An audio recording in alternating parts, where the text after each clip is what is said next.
I hope that everybody is having an outstanding day today. I am going to talk about the organizational climate survey for the Leavenworth Youth Achievement Center that was done recently for my class as a final project. Each one of us had to select an organization that is a nonprofit to talk to them and provide surveys, either electronic and or paper copy, depending on the capabilities of the organization, so that they can do a survey to help improve their communication or information processes. My name is Marvin E. Lockett II, and I am a Drury University student.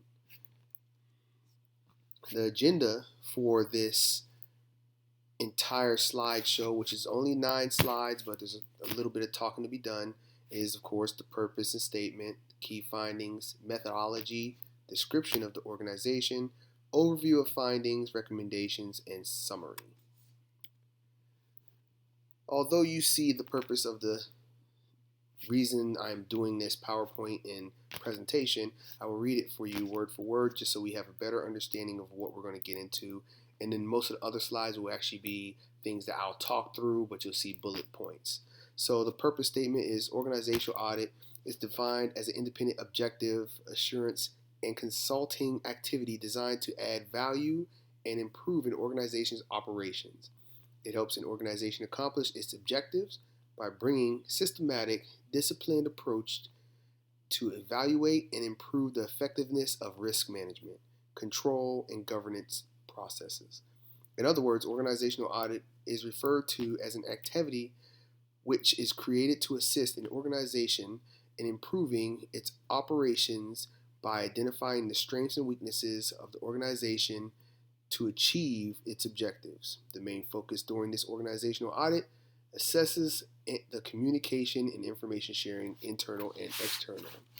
So the next slide, which I will get into, is the key findings of what was going on when it came to the board, because one of the things we had to do was survey the board of directors, or how they operate, president of a board, whatever, and of course the staff, which is generally separated and has different mechanisms in place for communication and activities that they do within their organization, which is called YAC for short, the Leavenworth Youth Achievement Center.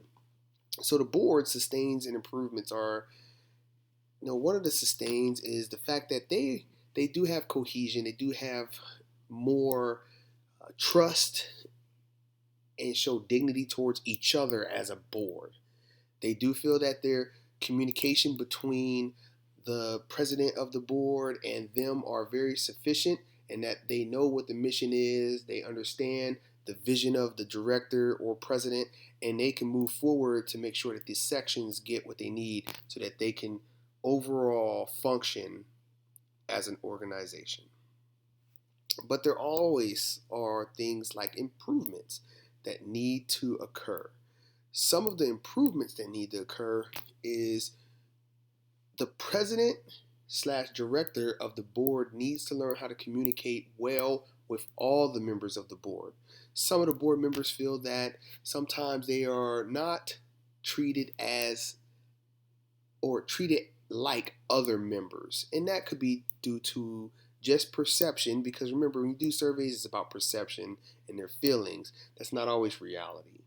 But they feel that maybe sometimes there's a good old boy system where some people are treated differently, and that creates somewhat of an issue. For the most part, most of the board was on board with each other and what's going on at that level. When it talks about horizontal type of communication, if you really want to think about it, they're fine as long as they're communicating amongst each other and operating at that level to do what they have to do for the organization. But now when we start talking about the staff, some of their sustaining improvements are different than what the board actually sees. So one of the sustains for the staff is how they interact with each other horizontal as well. They also like how they are 100% mission focused in terms of customer service and making sure that they put the best foot forward to ensure anybody utilizing their services at the YAC is going to get the best possible product.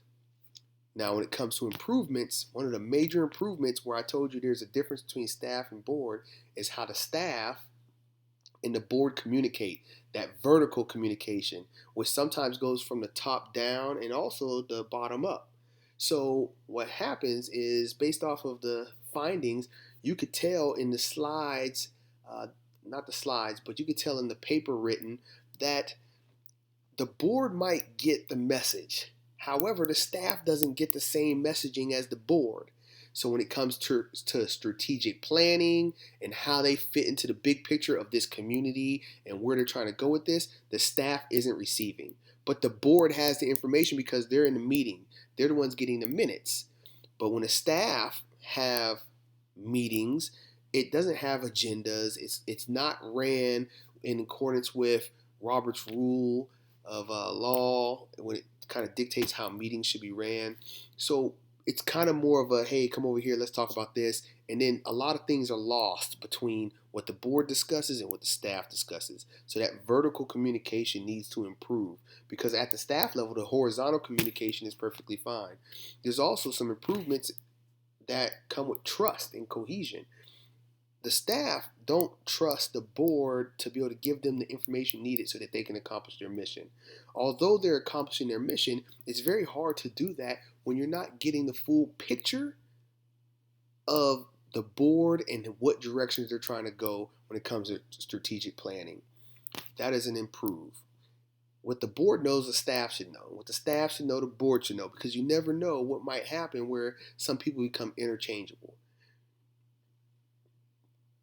Next slide, which we'll get into, is the methodology of how this survey was conducted. So when it comes to participants, we actually did 2 surveys, one for the board, and then we did one for the actual staff. So out of the 6 board members, 4 members actually participated, and then out of the staff, out of 10 total, only 7 participated.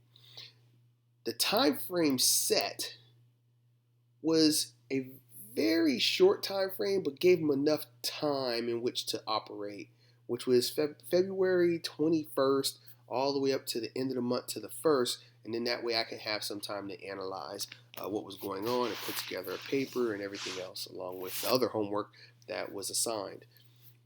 Now, the participation rate, if you think about it, with those small numbers, it's really kind of hard to do surveys and participation, but when it comes to the board members, we had about 67% participation. Small numbers means that your percentages look kind of small.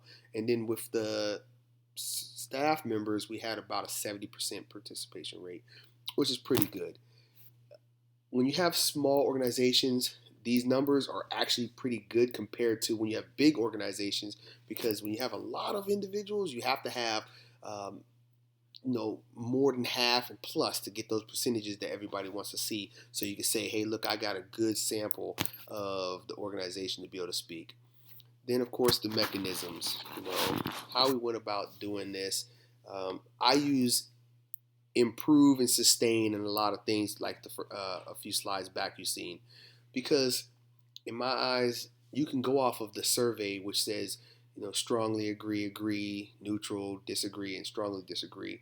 Or you can go ahead and put it into more of a somewhat of a positive type of communication where it says improves and sustains. Okay, those tend to play out well, and that separates it into 2 different areas which you can kind of put information to talk about when it comes to topics in the organization. So let's talk about the organization.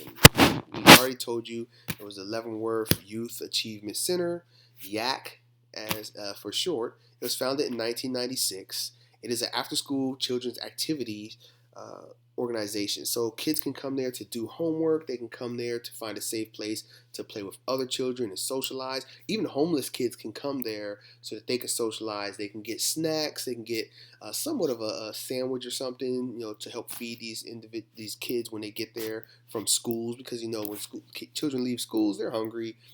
They provide that type of stuff at no cost. You don't have to pay anything. There's no social class. There's no payments needed. All you have to do is have permission from your family members, your parents or guardians, so that you can attend this after-school program. They are a 501c3, non-for-profit. They are in Leavenworth, Kansas. And the size of Yak, like I said, there are only 17 members of this organization. But with those 17 members, they make a lot happen, and they were willing to participate within this organizational survey, to help them with their communication and information processes. So after we got the description of the organization, we're going to go into the overview and the findings of the organization. So there's a lot of stuff that I found, and as you can see the sustain and improve when it comes to the board and the staff. Most of the findings all kind of align, depending on if you're talking about the board and staff, to be honest. A lot of it falls under communication, trust and cohesion, rules and regulations, right? And everything is improve on those ones. But then we talk about sustain is the communication between the board and the communication at the board level, and then the communication at the staff level, because they are two separate entities, and the way they communicate is actually very effective, except for when it comes to them communicating with each other as a board and staff. So the board members generally run sections, and then the staff members are part of sections. So you would think that the meetings that occur, which is one of the proofs, the board members will come down to their staff, which is in their sections, and say, hey, this is what's going on, and come up with their own agenda, have the meeting minutes, and tell them how they all fit into the picture and what needs to happen to get to the next level. And that's some of the things that was actually failing. When it comes to rules and regulations and policies, that is a big improve, because here's the problem. Some staff members have a perception that the board members go without being addressed about shortcomings when it comes to rules and policies and regulations. When the staff members actually get in trouble, or they get reprimanded when they violate one of those rules. And rules should be for everybody in the organization, not just for one level. No one's above the rules of the organization. An organization without rules, regulations, and policies is just an organization of chaos. And thus kind of breaks down your cohesion and your mission readiness to be able to perform whatever you're trying to do in your community. So overall, that was the overview and findings, without going into too much that most of it's already on the paper for my instructor to read. So here's the recommendations. Communication. I recommend that communication-wise, that they start to be more transparent in the things they do. Why not have the staff in the same meetings as the board members? They can be there to observe and listen to what's going on while their section leaders who happen to be on the board discuss the way ahead for the organization. This will only reap benefits for everybody to understand what's going on and how we move forward, so that there's no miscommunication with individuals who possibly do not have that level of communication that they should within the organization. Focus groups. Focus groups are a great thing. You can conduct a focus group so that you, as the individual, can talk about your concerns, your debates within the organization about certain topics that you want to address. And you can have a third party neutral in there. There's organizations that come in and do these type of focus groups for individuals, so that they can report this back to the leaders, and the leaders can then develop an action plan about what they heard to address these concerns and situations going on within the organization. Rules and regulations need to be followed. There should be a book that's put together so that they can add all of these different rules and regulations and whatever policy letters built, so that anybody who comes to the organization, whether volunteer or new employee, can read these rules, sign off on it, and say, I know exactly what I am supposed to do as a member of this organization.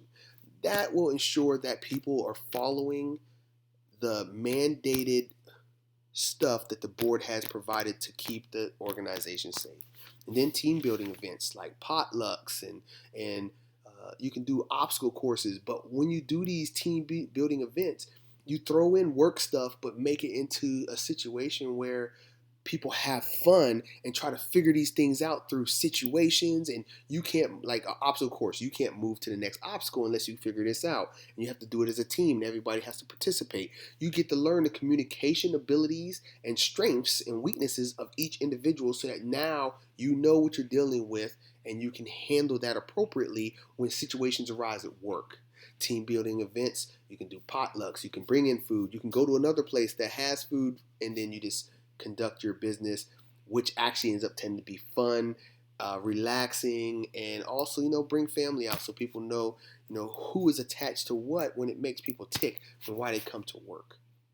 But overall, if I really want to summarize this, I'd say the Leavenworth Youth Achievement Center will have an opportunity to utilize this organizational survey to progress to a more effective organization. The leadership is now aware for some problems in which to look at to help with completing their mission.